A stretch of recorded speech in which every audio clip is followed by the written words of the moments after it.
said to people, look, I want to be able to grow fruit and vegetables and give it to people in need, people that are struggling, people that can't go shopping because of COVID. And that's basically what we set out to do. But I also wanted to make sure that anybody and everybody with any sort of health condition could get involved in one way or another, whether it be weeding, planting, even we do artwork, we do all sorts of different things up here. It hasn't got to be gardening per se.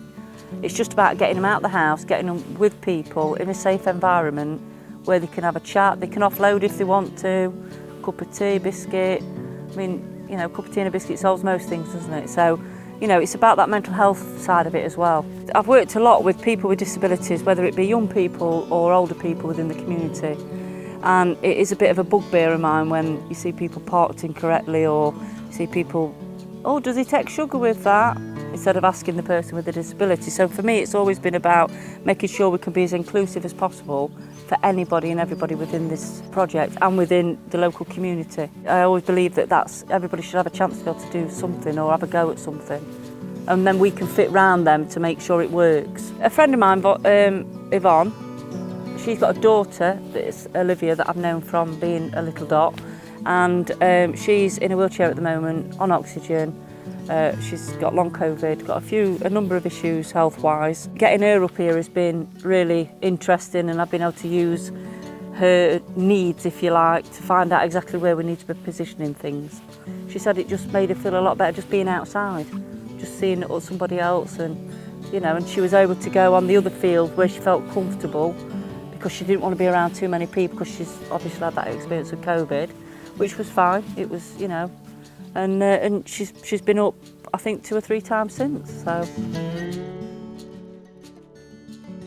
if you look across in the distance over there, the bench is what John made, which is actually wheelchair friendly.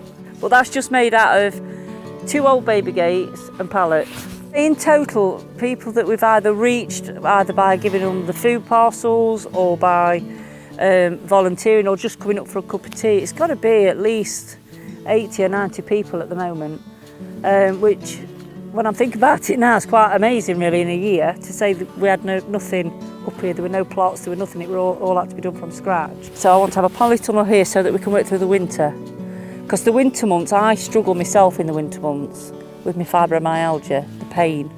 So I want to be able to come in somewhere where I can be dry, and a lot of other people will be that with arthritis and other conditions, where I can be dry but I can still be growing and sowing seeds, and all this area here will be the raised beds all around this area, and then they will have a purpose made by us probably, like a summer house where we can sit and have a cup of tea, biscuit, lunch, hopefully cook some of the produce to show not all residents know how to cook certain fresh vegetables and what they can do with it, what recipes they can have. I met up with Mansfield CVS, Steve and Leslie, who were fantastic in coming up with loads of different ideas of what we could do to promote it and to get more volunteers. So they said that they could get an advert out. I think the advert went out on a Thursday, and all the following week I was on phone calls from different organisations that support people in whatever capacity, whether it's disabilities, mental health, housing needs, all that sort of thing.